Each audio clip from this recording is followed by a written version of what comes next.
Yeah, so Brian Johnson, I'm very honored to be asked to do this. Pastor Craig called me up and asked me to do this. Pastor Craig and I have known each other for a number of years. Been only attending for about 6 months. You might know, you might see me with my mom. We love visiting a bunch of different churches. But what drew us here was Pastor Craig had done had his radio show, and my mom used to listen to his radio show. And then she loved him so much and loved his sermon so much that she wrote him out checks to donate to his ministry, and she would write him letters about how much she appreciated it. And of course, Pastor Craig, being Pastor Craig, did what Pastor Craig did. He wrote her back. And so my mom saved all of those, right? So she's going through her filing cabinet because she was raised through the 30s and she saves everything. So, so she's going through her filing cabinet. She finds all these old letters from Pastor Craig, and she's like, "Do you remember this guy?" I'm like, "Oh yeah, I still talk to him." "Oh really?" "Yeah, he's got a church." And I'd like to come out and check out a service. And I said, "Listen, it's not a Lutheran service." I said, "It is not a Lutheran service. There's going to be drums, there's going to be bass guitars, and there's going to be a lot of the Holy Spirit." I said, "It's a very spirit-filled church. What Pastor Craig teaches is spot-on theology." I said, "He's an apologist like I am." And I said, "I'm going to love hearing him." And I said, "I think you're really going to enjoy the church." And I got to tell you guys, and this is true. So I've been to tons of different churches. We're in partnership. South Dakota Apologetics, the group I'm a part of, is in partnership with a lot of different churches around the city. So we attend the different churches for different reasons, if we're speaking or whatever the case might be. And my mom came in, and the outpouring of love that you guys gave to her when she came in was totally overwhelming to her, because think about it, she came from a Lutheran background. Right? Amen? Right? Yeah, amen, right? So you get it, right? She had not seen that before. She'd never witnessed that before. And it's not just her, it's any new person that walks in. You guys are like, "Hey, how you doing? What's your name? Nice to meet you. Thanks for..." So I got to tell you that this is bar none, the best, the nicest, the most giving church that we've ever attended. So, and that's a great, yeah, it really is a spirit-filled church, and you can feel it when you come in, and you can feel it when you partake in the services and whatnot. It really, you guys are, less of a congregation, more of a family, and it really shows. It really shows, and you love it when people come in, and you're not afraid to say hello to them, So my mom was very drawn to that. She fell in love with the drummer. So we sit up front, not because she can't hear, but because she wants to look at the drummer. Right? And so Scott sits up there and he's playing his guitar, and sometimes I'm like, "You need to move." Yeah, there you go. Straight shot to the drummer. So if you guys ever wonder, if there's ever a gap kind of between, the two people, so the drummer's kind of wide open, it's because my mom. He's doing it for my mom, just so you guys know. So this is the subtle type of sweet things that Pastor Craig does that nobody ever knows about, and he never gets credit for. Okay, so when he's stepping aside like this, he's not just because to stand over here. He's doing it on purpose so my mom can see the drummer that she loves to watch drum, right? So anyway, little story about me, a little story about my mom, and yeah, we're really happy to be here. Total honor to be here. So I have only been attending here for about 6 months, and Pastor Craig, of all the people, asked me to take over the Bible class. So there's a lot of very, very qualified people at this church. Why he chose me, I don't know, but I couldn't tell him no, because he needs a break. Yeah, right. One of my outreaches personally is to try to help the pastors. So pastors need a break too. You guys need to remember that, we dump a lot of our problems on the pastor because the pastor has to listen to us. He's the Christian guy, right, that has to listen to us. But remember, the pastor has problems too. He's a human. He has emotions like we do. So don't ever be afraid, if you're not doing it now, don't ever be afraid to go up and go, "What can I be praying for you about this week? Is there something heavy on your heart that I could be praying for you?" Right? He might not give you specifics, but he might say, "Pray for strength, pray for something," right? As a pastor, he'll only reveal so much, and Pastor Craig's especially that way. But just remember, he's a human too. So don't be afraid to ask him, what's troubling you? Is there anything I can be praying for you? And my outreach is for the pastors of the city, and I try to fill in and do sermons for people that just need a break.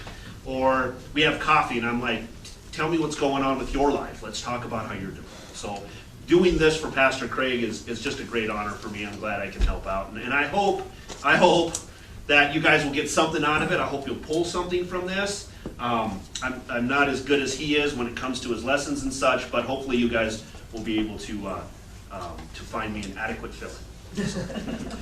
With that, this is an apologetics class. Pastor Scott is in apologetics. Apologetics is Greek for apologia, means to defend.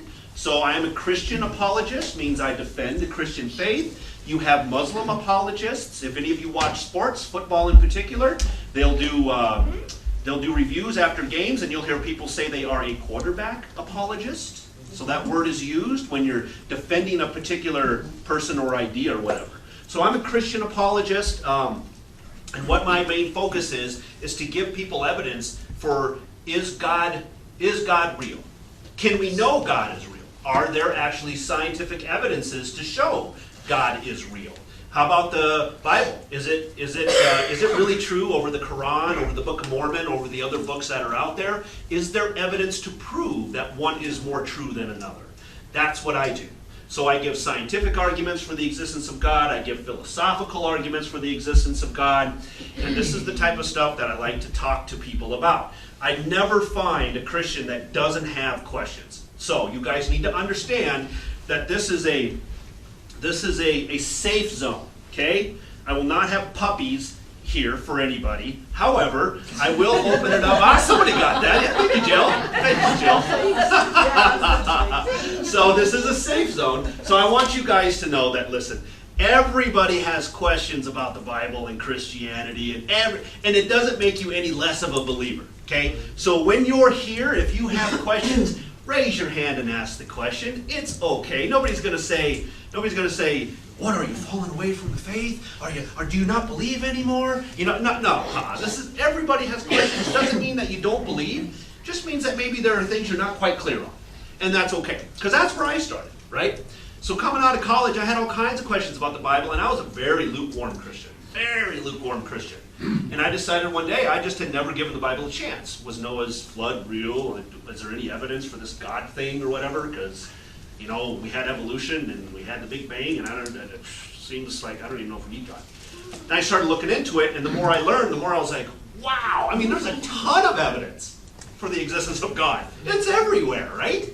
And so what I had to learn was perception. The way the evolutionist was explaining it to me isn't really necessarily the same perception as you might see it from a creationist perspective. And then it was just a matter of which one makes more sense. And that, it seemed to fall one direction, towards the creationist, towards the Bible, towards God. It just set all the evidence on the table would just kind of start to move this direction. And so it really led me to a more fulfilling life with Christ, and it emboldened me. Like, I couldn't wait to tell people. I was like, hey, you know about this Jesus guy? I'm serious, he's real, I'm telling you. So it really put me on fire for God. I couldn't wait to talk to people about it because I knew it was true.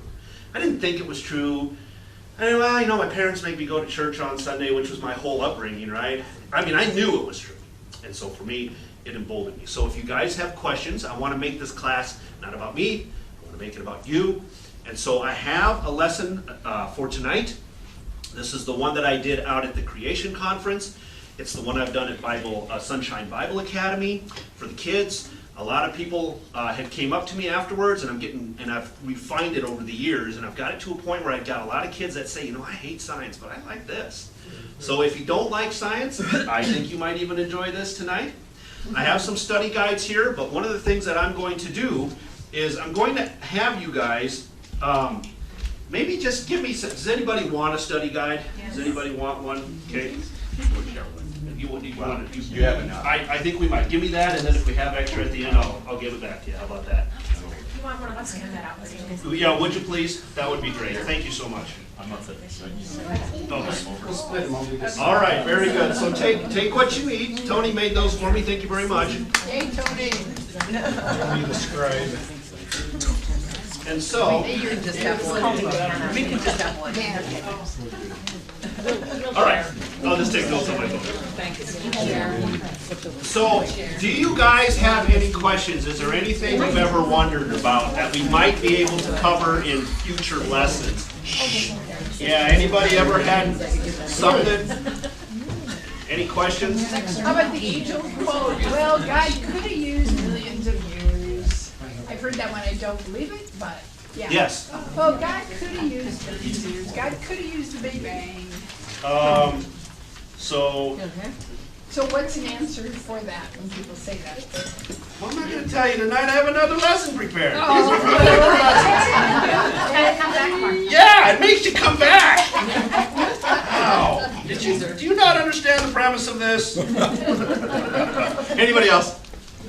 Donna. Okay, how about, Oh no, you're going to stick me with one, aren't you? Okay, come on, Donna. no, I'm not, no, Yeah. but no, this is one we haven't really covered in it, but you might have the answer, and it's about a starlight, the light, yeah, starlight reaching us and the light years, and can you address that a little bit? Because I read a little bit, but I haven't really got an answer. Excellent question. Anybody else?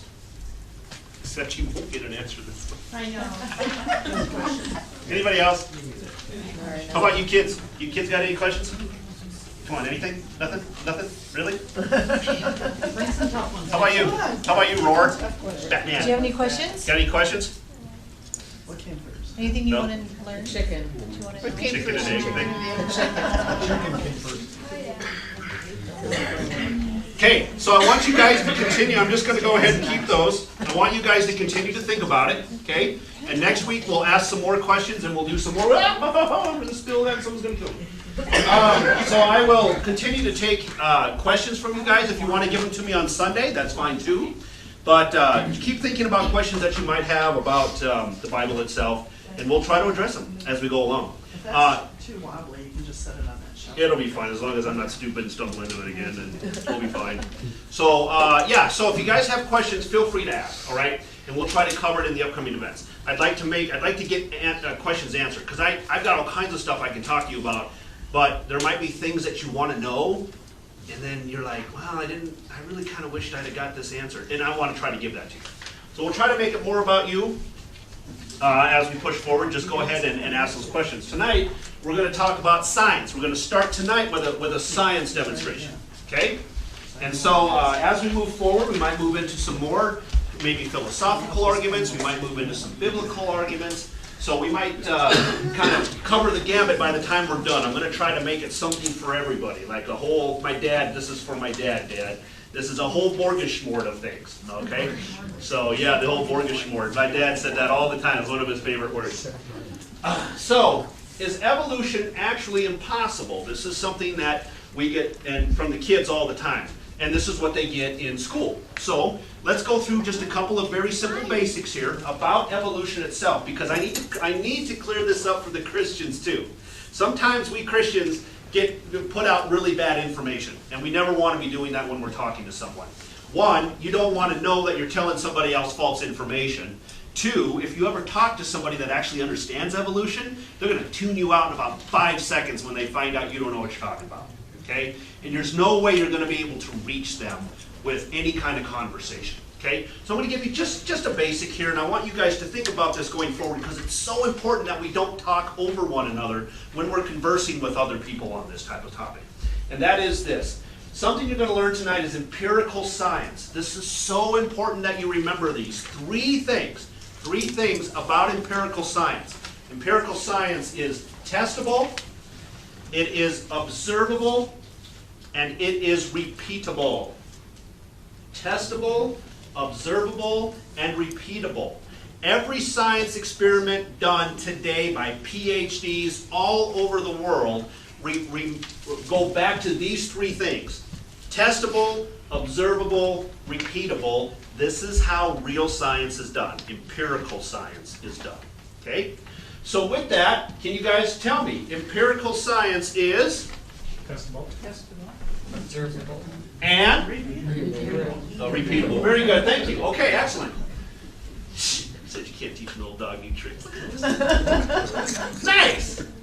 So let's do some basics here. First of all, if you have a green grass environment, and you have green grasshoppers and you have brown grasshoppers, which one do you think is going to be most eaten by the birds? The brown grasshoppers, most likely. Now there will be, someone said both, and that's true. There will be some of both eaten, but as a majority, we would expect or predict, that more brown grasshoppers would be eaten in this kind of an environment, and why is that? It stands out. Easier to see, right? It stands out, right? So we would expect the birds to like the brown grasshoppers as opposed to the green grasshoppers. Now in the fall, when the grass dies, we're going to reverse this, right? We would expect the green ones to be eaten more often than the brown ones, okay? So this is what they will call this evolution, all right? Now we as creationists might say, well, that's not evolution, that's adaptability, or that's a blah, blah, blah, or whatever the case is. But to them, okay, they will consider this evolution. Now in my mind, I'm not going to mess with semantics. I'm not going to have an hour-long argument with you over semantics. Okay? Wordplay. Just, if you want to call this evolution, okay, let's call this evolution, and we'll finish our coffee and give you a hug, and we'll meet again next week. I don't have a problem with that. So pick your battles. Understand that they will call this evolution even though we will not think of this as evolution in a normal sense, right? We're thinking monkeys to man. We're thinking, fish to land animals. When we think evolution, that's where we go in our minds. But to an evolutionist, this is also evolution, okay? This is also what is taught in the biology books at Rapid City Central High School. My daughter brought this home. It's got a parrot on the front of it. And this is straight out of the page number 462 from their biology book. So this is used as an example of evolution. And this is what they're talking about, the grasshoppers and so on and so forth, okay? So now, we kind of get the idea of how evolution works. You kind of understand that concept, right? So now, what they do is, then this is empirical science. Keep in mind, this is empirical science. Why? Because it's testable, observable, and repeatable, right? We can test this. If we have green grass, we can throw green grasshoppers and brown grasshoppers out into the grass and sit there and watch and observe what happens. And there's probably a good chance that the birds will more likely eat the brown grasshoppers, and then as the brown grasshopper population goes down, we can repeat this by throwing more brown grasshoppers out into the grass and seeing which ones get eaten more often. So do you see what I mean by empirical science? This type of science, this type of test is testable, observable, repeatable, called empirical science, right? So now this is an example of another page in the book that you'll find at Rapid City Central High School. And this talks about evolution. This is also evolution, okay? And what you have up here is, well, I'll just point to it. What you have up here is this animal here, okay? This little one right here is called a Pakicetus. And they have supposedly existed about 50 million years ago, but whatever, okay? So we'll just go by their time frames for the time being. So this is a Pakicetus. It's kind of like a dog, right? And they believe that over about 9 million years, it evolved through these steps into a whale. Okay, yeah, so you're laughing, right?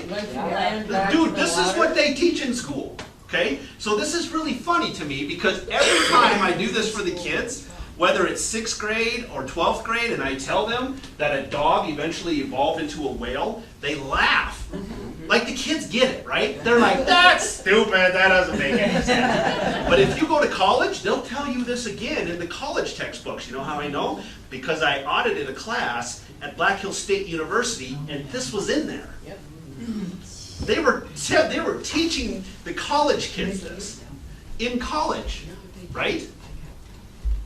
So they're teaching that the animals go from land back to the water? Yeah, so I'm gonna break this. I'll break this down for you. And some of you will get this, some of you won't. I can't spend a lot of time on this, but this is a side note. Let me just tell you how they think it happened. Somehow life came from non-life, simple cell. The simple cell evolved into a fish, right? Among other things, but a fish. The fish eventually worked its way up onto land and became a land animal. The land animal was probably like a reptile of some sort. The reptile, which is cold-blooded, eventually became a warm-blooded mammal. Do you see where I'm going with this? Yeah. Okay, so it became a warm-blooded mammal. Here's the problem that they had. They got all the way from a single cell through the ocean to the land, from cold-blooded to warm-blooded. The problem is they find these whales in the upper levels of the fossil record. Right? So they don't find them down here, they only find them up here. So they have a problem. They have to figure out how to get a land animal back into the water, because a whale is also a mammal. Are you with me? Yeah. So now you've worked your way up through the ranks and you've gotten to the highest degree, which is mammals. The problem is you have mammals living in the water. So you've got to get a mammal back into the water. And how do you do it? Well, you turn a dog into a whale. And it depends on who you talk to, because sometimes it's a cow into a whale or a hippo into a whale. But it's one of those three things. They're not really sure yet how that all worked out. They're crazy. So making up Well, stuff. that's what they think. I'm crazy or not crazy, I'm just giving you the facts, okay? Okay. So the deal is, so just to answer your question, do you see the problem? Do you see the conundrum they ran into? So they had to get back to the water with a mammal, and this is how they accomplished it. They went with a Pakicetus into a whale type of a thing. Faith, you got a question back there? Yeah, so, with the grasshoppers. Oh man, we're past the grasshoppers. Faith, keep up! Well, the things. Evolution is usually split into two parts, microevolution and macroevolution. So are you disproving micro? Because I'm pretty sure that's scientifically proven. Okay, so I'm on page 1 and you're on page 5. Okay? But that's okay. That's okay. So hang in So let's just go ahead and touch on that right now. What I want you guys to understand is exactly what Faith just brought up. Okay? We have microevolution, we have macroevolution. Have you guys heard those terms before? Yeah. Micro and macro, micro and macro. Okay, so I want to even break that down into a different category. We have empirical science and we have historical science. Okay? And the reason I like to break that down a little differently for you is because micro and macro, oh man, don't get me started. You're going to get me started. So this is what we know, and I'm going to talk to you guys about this because you're part of the church and we talk politics, right? And I'm just going to say it, when the liberals want to change something, what do? They mess with definitions. Yeah. They just change the definition to a word to mean something else, right? So love doesn't mean love anymore. It means if you disagree with me, then you're unloving. That's, love only means when you agree with me. That's what love means. You see, they just changed the definition. Now they're changing sex and gender. Right? They just arbitrarily change it, and then they expect us to just accept. Right, we're just supposed to accept this brand new definition that they just made up. Right? So this is what they've done with micro and macro. If you guys look at the actual technical definitions via biology for macroevolution, it's basically microevolution. And so we can technically observe in today's world macroevolution happening right in front of our eyes, but only if you use their new redefined macroevolution. Does that make sense? No. It makes sense. They don't make sense. Okay, so I would have to pull up the actual definition of macroevolution to explain it to you, but this is what macroevolution technically means nowadays. Oh man, this is going to go so off. Okay, I hope you guys want to be here till 9 because that's what we're going to do. All right, here we go. So here's the deal, okay? So microevolution would be like a finch changing into like a finch, and the two finches can no longer breed. It's still a finch. Still finch, right, okay? Does that make sense? So when a population of birds, and then this bird here, or these birds here leave that population, and they make their own population, you still have two populations of finches, but as they live separate lives over here, eventually they get to the point where they can no longer interbreed with one another. As soon as you can't interbreed with one another, they call that a different species. That's a different species. And that would be called speciation. And we do observe that in today's world. We do see birds that then go and make their own population and no longer can breed with the parent population. So speciation we do see. That's how they're defining macroevolution nowadays. Okay? Microevolution used to be that definition. Does that make sense? We know microevolution to be speciation. One species and this other species can't interbreed, but they're still finches. I mean, they're still birds. They're even still finches. They're not even a different kind of bird. They're still the same kind of bird. They're finches. They just can't breed with one another. Okay, so now we're getting really heavy, we're getting really technical here. But now they've redefined the word macroevolution to technically mean microevolution. And then they'll say, what do you mean we don't see macroevolution happening? Yes, we do see macroevolution happening. And you'll say, no, you don't see macroevolution happening. And they'll be, yes, we do. And you'll be, no, we don't. And you'll be like, yes, we do. And you'll do that for an hour until finally someone says, I gotta go. Right? So, what, talking over one another. You have to, as an apologist, man, you find out very quickly that defining words is so important so that you don't talk over one another.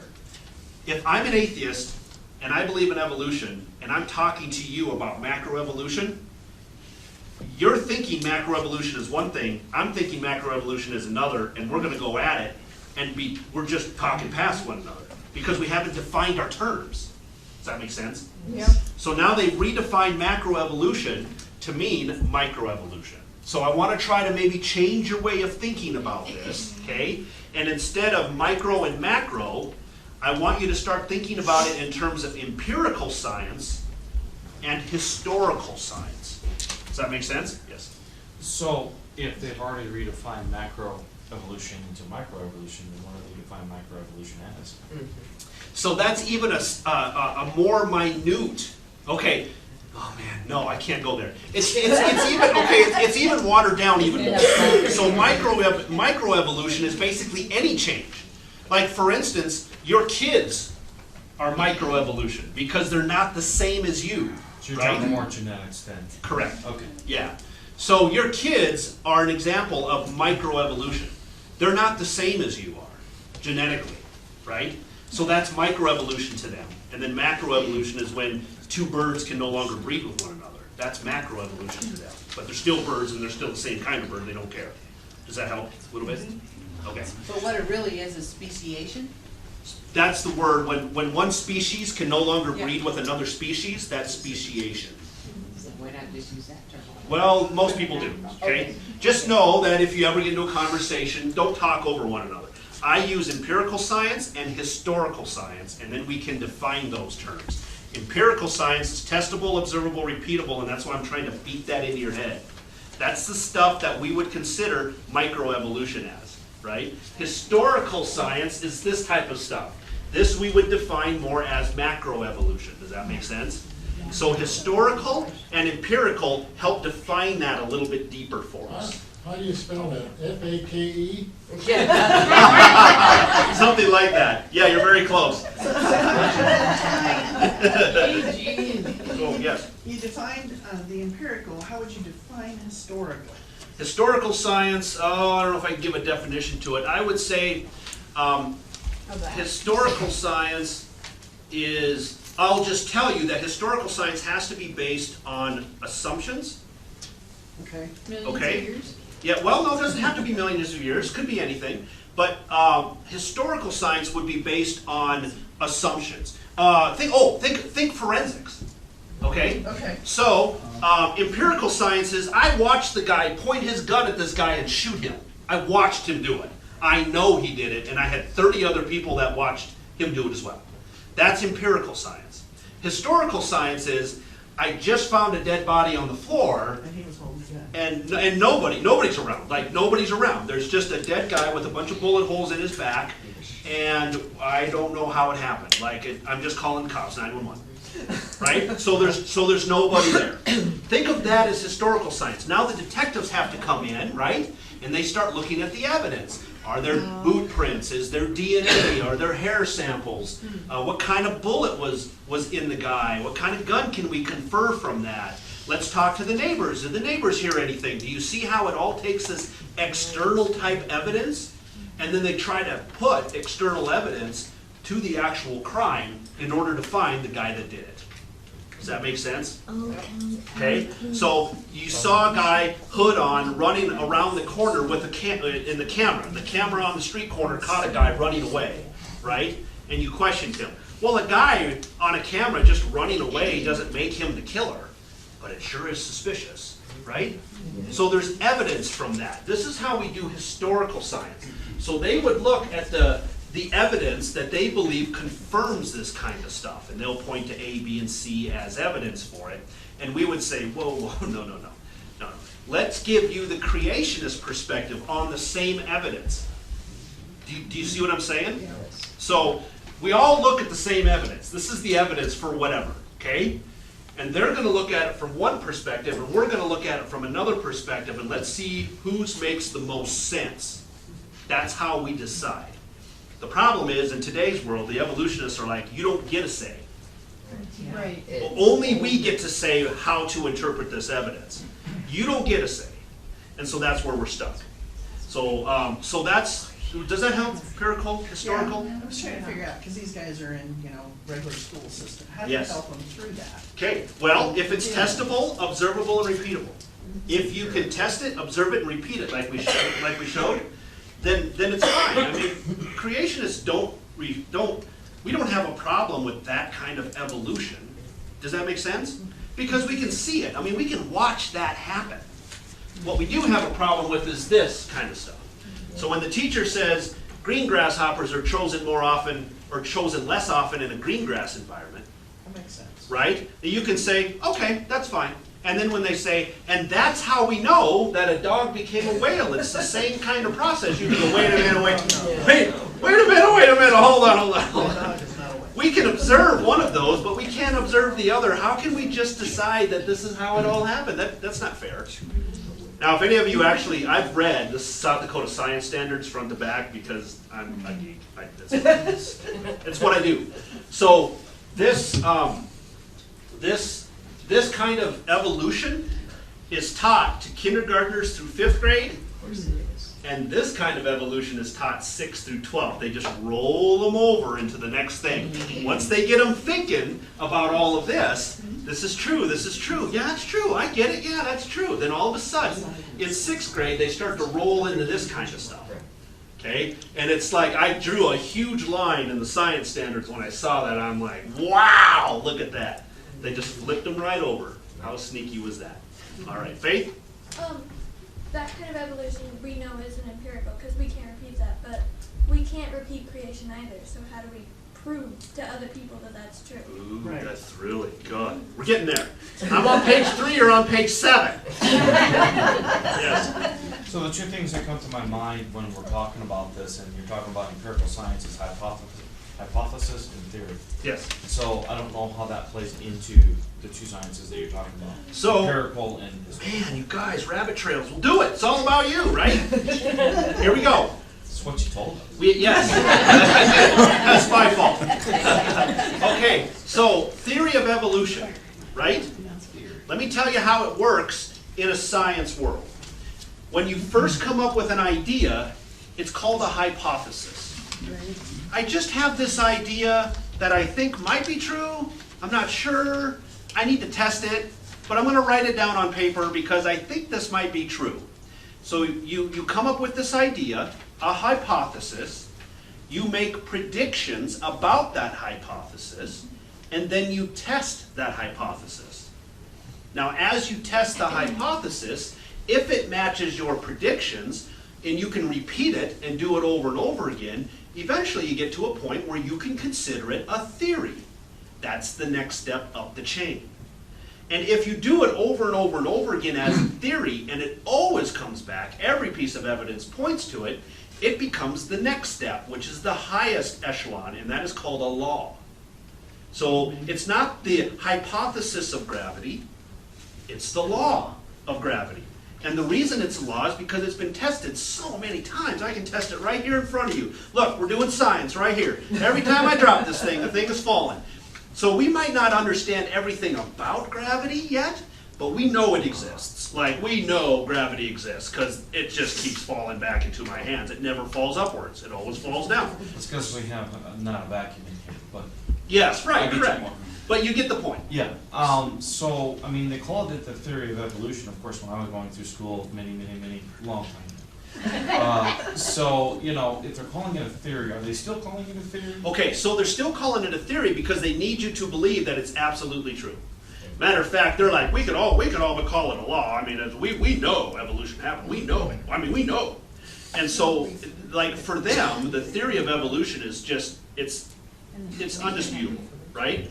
The truth is, when you start putting the evidence to it, this is what I'm getting to, back in Darwin's day, it might have been a theory, okay? You could maybe call it a theory. But now we know so much more than we did back in his day. Like, we have genetics, we have biology, to the point where it should no longer be called a theory, it should be called a hypothesis. It should be now a hypothesis of evolution. But you'll never change their minds because it's a step back for them. They won't do it. But yes, technically, if you were to follow science, follow truth where it leads, you would not call it a theory of evolution. It would now be a hypothesis again. It would be moved back down. We know enough. We know enough to be able to downgrade that and be safe. I'm not like, I'm a creationist and evolution's stupid. I mean, it's just true. It's just, we know enough now. Right. Yeah. So, does that help, Faith? Does that help at all? Does that kind of help? And you guys understand now the hierarchy here, hypothesis, theory, law type thing, right? Okay. All right, great questions. Good questions. Okay, so we're going to move on a little bit here. So when we compare these two, once again, keep in mind, testable, observable, repeatable, not. Okay? We will never ever watch a dog evolve into a whale. As we say, dogs are always just dogs and cats are always just cats, that type of stuff. Okay? There are no transitional species. They're going to call these transitional, which means you can see that one is evolving into another over time. But what they're doing, like, this is just, it's just kind of, we're just asserting that this is how it happened. But with all the years they talk about, there would have to be increments, little changes, because Yeah. they say that is the. Yeah, but I think that's their ejection statement is time. Time. We haven't lived here long enough to see this happen, but we know it'll happen. That's their premise. And Right, which is a great, like, you, okay, so which is a great scapegoat for them, because I can never disprove that.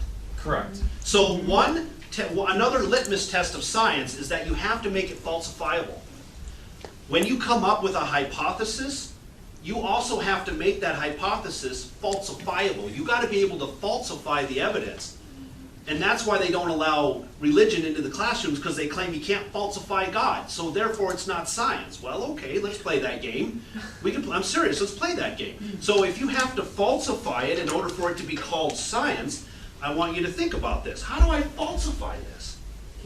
I can't. It's impossible for me to falsify this. I can't prove that a dog didn't become a whale. I can't disprove that. Right? Nor could you disprove that a whale became a dog. Yeah, right. It could go either way. Maybe a whale became a dog. We don't know. So, the evidence. So right, we'd have to go to the evidence, but the truth is, I can't falsify this. There's no way to falsify this idea, right? So then why are we supposed to counter this through science then, right? Well, that's the point, right? So now you're starting to really get the bigger point of it all. But of course we have to accept it, because that's the naturalistic explanation, and it doesn't involve God. Can't DNA falsify it? Well, we're going to find that out. Maybe it DNA can. would be different. Well, it would be different, but they'll claim that it's similar in some ways and different in another. Well, Just like mine is to a monkey. so let's say this. So okay, rabbit trail. Let's do it. So what they'll say is that you'll find similar DNA in the whale that you find in the dog, the Pakicetus, Because they're both mammals. because they're both mammals, right? And then the evolutionist will claim, there you go. That's how we know. This is one strong piece of evidence that a land animal became a sea animal again. That's what they'll use. However, the creationists will look at that exact same information, right? And we'll step back and go, well, we have a different perspective on that. And what's our perspective? The DNA chains don't match. Doesn't know. I would say what I would say was, if God created everything and He used DNA to do it, of course He would reuse some of that DNA when He needed it to do certain things. So if there's some things that the whale does that's exactly like the dog does, then why not reuse that same DNA? We see that in engineering all the time. You don't reinvent the wheel because Ford has a round one. And now Chevy's gonna come out with a triangular one, which I wouldn't put past them because it's Chevy.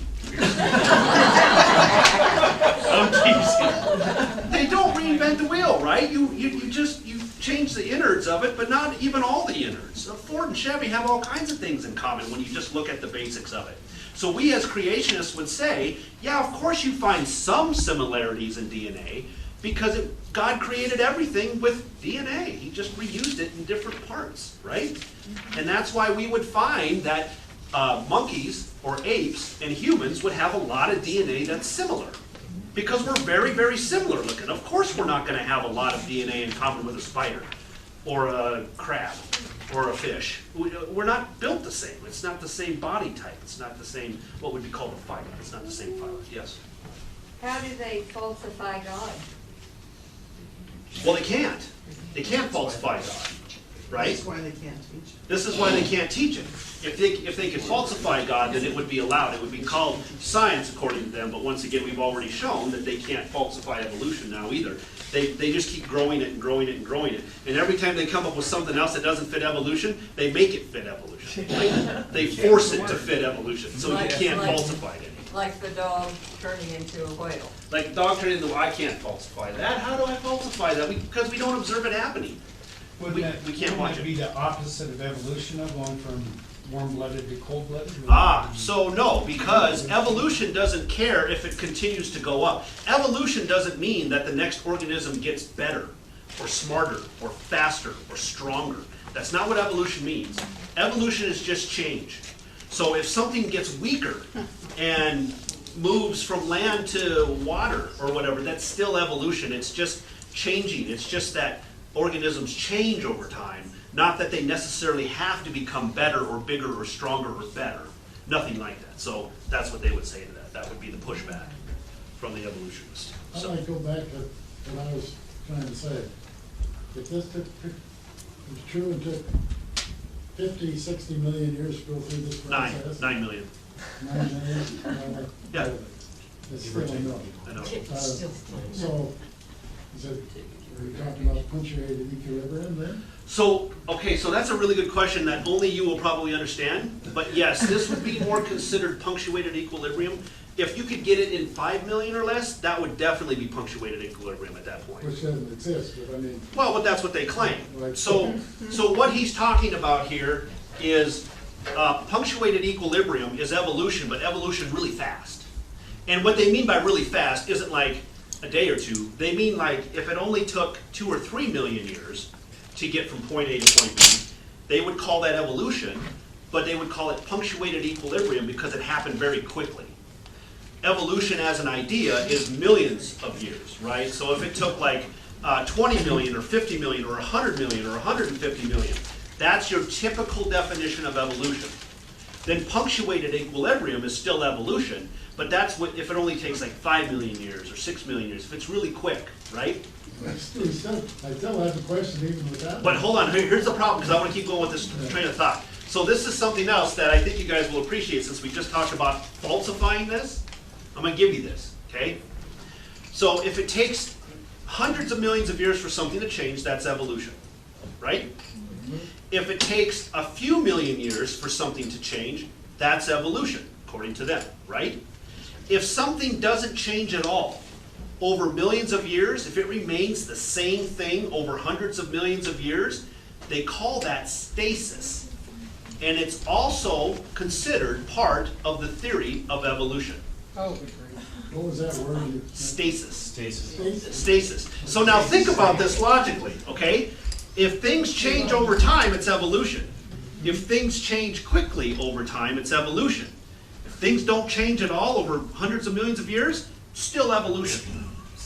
How do I falsify that? They got all the bases covered. Right, it's a heads I win, tails you lose proposition. I cannot falsify evolution anymore today because whatever I say is going to be made into evolution. I can't get out of it. They've got it. They've got it. They win any way. Any direction you take it, they're going to win. They've got all their bases covered at this point. And so this is that situation where you brought up punctuated equilibrium. You guys now know it doesn't matter what happens. And we have things like horseshoe crabs, and we find those in the lowest rock layers that they claim are about 540 million years old. and they're horseshoe crabs. The problem is, the fossil record shows these horseshoe crabs that are 540 million years old. They look exactly like the ones we find on the beaches in Florida or wherever, right? They look exactly the same way. A couple of small, really tiny minor, but they look like horseshoe crabs. They're clearly the same thing. They haven't changed in 540 million years, and they're like, oh, no, that's stasis, that's evolution, that's cool. And you'll be like, how is that evolution? And they'll say, well, those crabs lived in an environment where they weren't forced to change. They were in the perfect environment. It was just the right water, the right weather for hundreds of millions of years, and so there wasn't any reason to change. How was their fossil? if They were perfectly suited for their environment 540 million years ago, and they're perfectly suited for the same environment today, so they didn't change. Well, if it doesn't change, if it changes quickly, if it changes not quickly, it's all of it. You can't falsify evolution I anymore. would say that they did evolve because they learned to be content. They found, obviously, horseshoe crabs are Buddhists. Very much at peace with what they're doing. Yeah. All right. So, any other questions before we move on? My hour is almost up, and I haven't even gotten to the third. This is familiar. Same thing with Brian. Scott. Okay, good. I was just gonna tell you that Scott seldom gets through a lot. Okay, good. It's a good coincidence. It's our fault. Good. Okay, that's great, and that's great. As long as you guys, like, I don't want to feel like I'm holding you up because we can continue next week. But this is so now I'm actually so this is actually just an introduction, and then I'm going to get into the really good stuff now. And so it's so if you guys are ready, are we ready? Are we ready to move on? Yeah. Okay. Did I get questions answered on evolution? Are you? I still. Whoa, yeah. What was your point? Go ahead and go back. We'll follow that route. Okay, they say 3 million years. Okay. Are they just gonna jump from all of a sudden? There has to be graduated. Yes. Yes, so what they're saying is punctuated equilibrium teaches that there's very few transitional fossils between point A and point B. Transitional is, have you seen the shirt where the monkey changes into a man? Yeah. We've all seen that, right? So you have monkey and man, and everything in between is a transitional. It's transitioning from one into another. Does that make sense? Yeah. Okay, so if in the fossil record you find organism A, and then you find organism B, and you want to claim that A became B, but there's only a couple kind of transitions in the middle of them, that's punctuated equilibrium. So you will find maybe one or two, but not a lot. And just all of a sudden, the environment changed, and there was rapid evolution out of nowhere. This is their claim for the Cambrian explosion, if you're familiar with that. So yeah, right? Okay, that's their claim for the Cambrian explosion, right? Okay. All right. So, any other questions? Everybody's good? Well, as far as fossils go, I mean, I learned that really all you can tell from a fossil is that animal died. Right. Yeah, it's true. Yeah. It's a fossil, right? Yeah. Check the phone. A fossil. They descend rapidly, like monks. Oh yeah, for sure. Yeah, for sure. It doesn't take long, and they have to be buried very, very quickly, which is a testament to the flood, which is a different talk. But you're right about that. So yeah, so fossils just show that something died, right? But what they'll do is they'll say, yeah, but these fossils are only found down here, and then these fossils are only found here, and these fossils are only found here, and so on and so forth. And they had a pretty good progression, I'll be honest. The evolutionists had a really good fight for fish to land evolution at one point. They had a really good fight for it. And it was through transitional fossils. They had fossils down here that were fish. Then they had fossils up here that where the fins were not quite as long, they were shorter. And then they had fossils above that were even shorter still, where they were kind of closer and could have been used maybe to paddle on land. And at the same time, the skull was changing on these fossils. So not only do you have the fins getting long, shorter, shortest, but you had skulls getting long, shorter, and nose holes moving from the front to the top, where they could breathe air, like amphibians do. Are you still with me? Okay. Tails of the fish got smaller and shorter, and then all of a sudden you saw two little side pokes out the side. So, and then as you move up the fossil record, you had fins kind of turning into more like legs with like a back fin, like a mud skipper, right? And then higher up in the fossil record, you had actual kind of what they call tetrapods, which are four-legged animals that were walking around, kind of like lizards, those types of things. Iguanas, lizards, those types of things. Here's the deal. The tetrapods that had 4 actual legs were not found in these lower rock layers. They were only found in these upper rock layers. And these intermediates, right, these transitionals here, this guy in the middle of all of them was not found in lower rock layers. He was only found in these particular rock layers. So if you're going to lay out a case for evolution, that's exactly what evolution would predict. You would have these animals here and only here, and then these animals, and then these animals, and then these animals, and then these animals. And they had a series of 5 organisms that made a very convincing argument that went from long fin fishes to short to lobed fin fishes with the tails to then legs to then 4 legs, 2 legs to 4 legs. And it made a really pretty chart. And those organisms were only found in those particular rock layers, right? Now you found fish in these upper rock layers as well, but that's okay because they were down here and they had already evolved.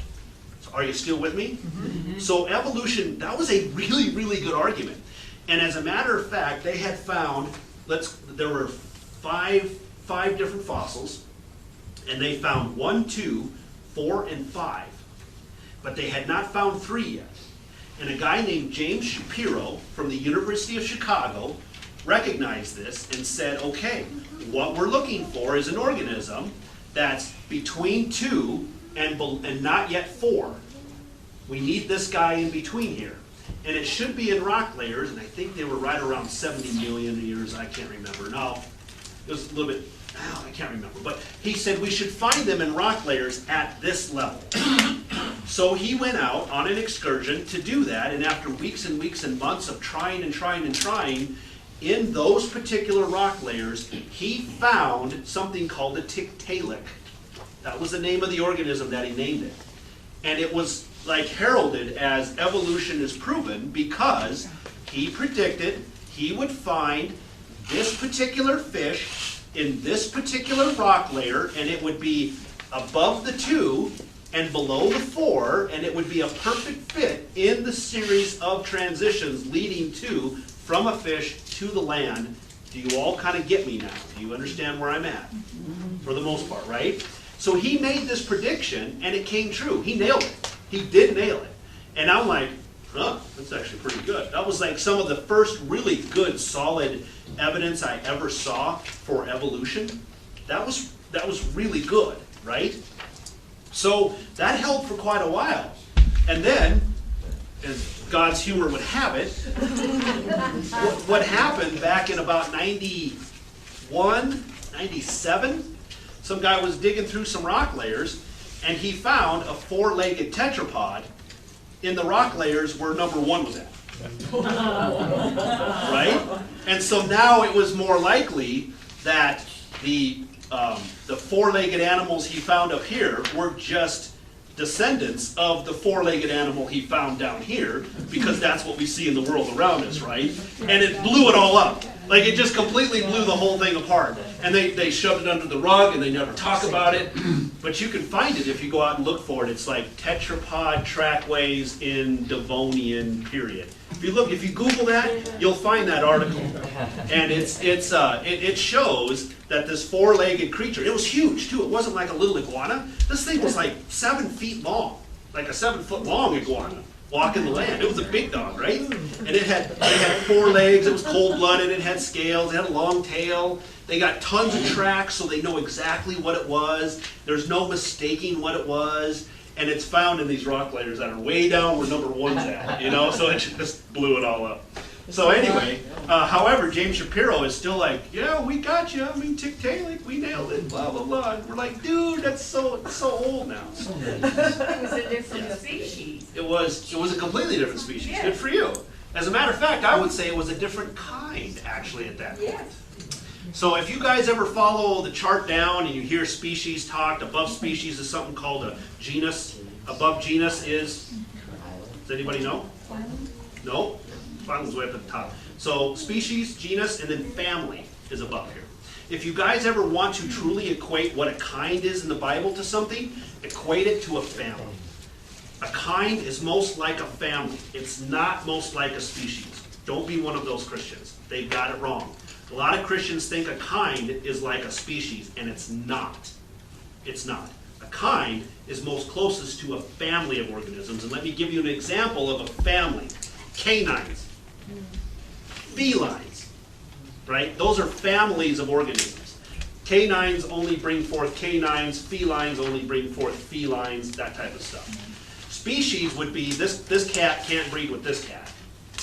This dog can't breed with this dog, type of a thing, right? So that's what a species level would be. But a kind, as talked about in the Bible in Genesis, right? They only bring forth after their own kind, would be closest to a family of organisms, not a species. So, man, we're covering a lot of energy. You guys are going to be brain dead by the time you get home tonight. Okay, so anything else? Anybody? Anything else? You guys hot? Can we open windows or something? Stuffy in here. Question. Yes. So about the whole thing like that, so how they found on the bottom layer, it's not that they didn't evolve or evolve, it's just that they stayed the same? No. Oh, you mean like a dog to a whale? Yeah, so the reason I all got blown up was since they found animals that are around now in the bottom layer, doesn't that just make it so I see what you're saying. They just stayed the same? I see what you're saying. See me afterwards. I'll break it down for you on your paper, okay? Because we're not talking about dogs to whales. We were talking about fish to land animals. But I'll break that down for you, and he might have it for you. Yes? So I might be kind of on what he's talking about. So humans came from monkeys. Yes. Why are so many monkeys still monkeys? Oh, does everybody have that question? Because I want to fix that for you guys. Yes. Okay, so this is so good. Okay, please never use that. please never ever use that argument. Okay, that is a really bad argument, and I'm going to explain to you why. So in order to do that, we have to understand a little bit more about evolution and how it works.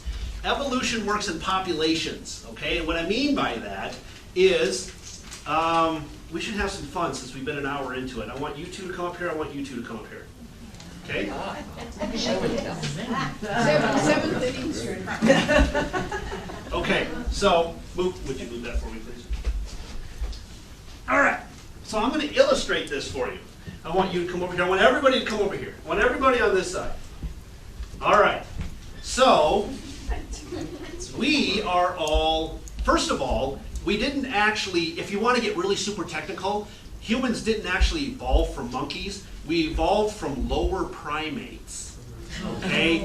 Now, if asked, what do these lower primates look like? They'll say, well, it looked like a monkey. But we technically, humans didn't evolve from apes or bonobos or whatever they think. Okay? They technically evolved from just say lower primates. And we have what's called a common ancestor with the bonobos and the great apes and so on and so forth. Okay? Just know that. Okay? That's just general knowledge. So anyway, let's just say we're all monkeys. Okay? We're gonna be